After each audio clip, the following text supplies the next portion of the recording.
Here's Ray in Fort Lauderdale. A lot of Florida checking in. Ray writes, what's with all the Vince Neil hate regarding his recent performances prior to the injury? He had maybe one bad show. The rest, he sounded vocally great. Fans complain when a live act is really live, then complain when a 50-year rock singer isn't super skinny anymore or misses a few words in Dr. Feelgood. They should compare pictures of themselves 20 years to 8 to 60 years.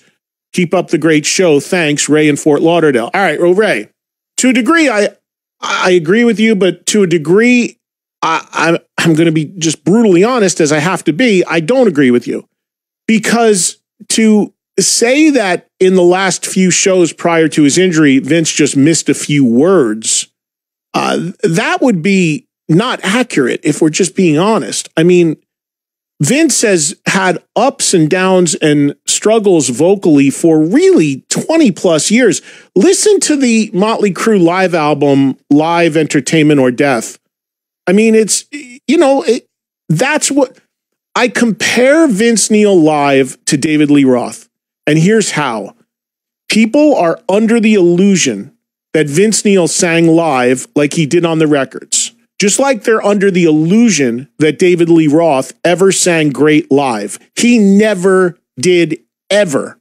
Great on the records, fit the band perfectly on the records, never sang well live. More a showman than a singer live by a mile. Just look at the US Festival in '83. He barely sang. So that's how I feel about Vince. Perfect for Motley Crue, delivered the songs, great frontman, but never a great live singer. And I love Vince. It's not a personal thing. It's just calling it like it is. An entertainer, a frontman. About his appearance, I mean, you can land on that one of two ways. You can say, hey, it's your job as a frontman and a singer to be physically in shape for the people that are coming to see you. And, that I don't think that's a horrible thing to say. If you're an athlete, you've got to be in shape to play, right? I mean, you can't go, you're going to get cut if you're not in shape and you're on a team. If you're a frontman in a band and you can't move or you get winded very quickly and you're not up to par, that's a big concern. It's a big concern physically, medically, and just in terms of performance. So, look, I'm the last person on the planet that has a place to comment on anybody's physique or weight, but I'm not the front man of a rock band. So, Vince has worked on that, by the way. When I saw Vince very recently, he looked way better.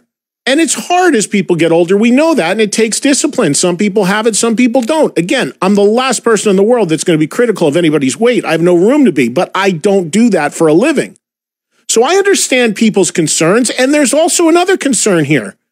There is a tremendous amount of money on the table for this stadium tour next year, and you have people that have had their money tied up for 3 years waiting for that tour and hoping for that tour to happen.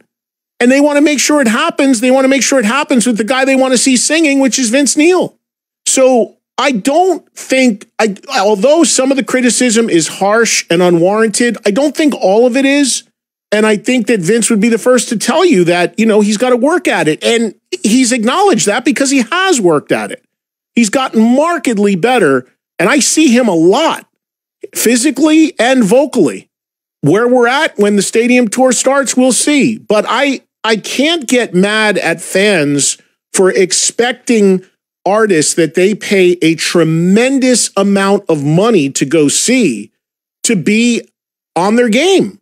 That's not an unreasonable request. And if you're an artist or a performer and you are charging this money and these people are coming to see you, you deserve, or you owe it to the fans to also be at the top of your game as best as you can be. Nobody's expecting you to be what you were at 25, but, to be on your game. And I'm confident, and I believe Vince will be, and I believe the signs I've seen, he's working towards it. So yeah, is some of the stuff a little harsh and out of line and over the top? Yeah, but there's a reason for it. And I think some of it is to some degree deserved, and Vince has acknowledged it and is making improvements in trying to get better. And what I saw is absolutely getting better. And one other thing I'll say about this, listen to, if you missed it, and I hope you didn't, I don't know how you could have missed it, but the Nikki Sixx special from last week, because Nikki had some really interesting things to say about Vince as a singer and as a frontman. Nikki writes the lyrics in Motley Crue. I think everybody knows that. But he talked about Vince, how unique his voice is, and how he delivered those songs and those lyrics and really owned those songs in his delivery. I thought that was really telling and really interesting and very honest, because Vince doesn't get enough credit for what he brings to the band as far as back in the day, the look and the delivery of those songs. So I thought Nikki had some great points about Vince that came up during our conversation last week, which of course is now available on the app with video as well. Thank you for tuning in, and please hit that like button, it's appreciated.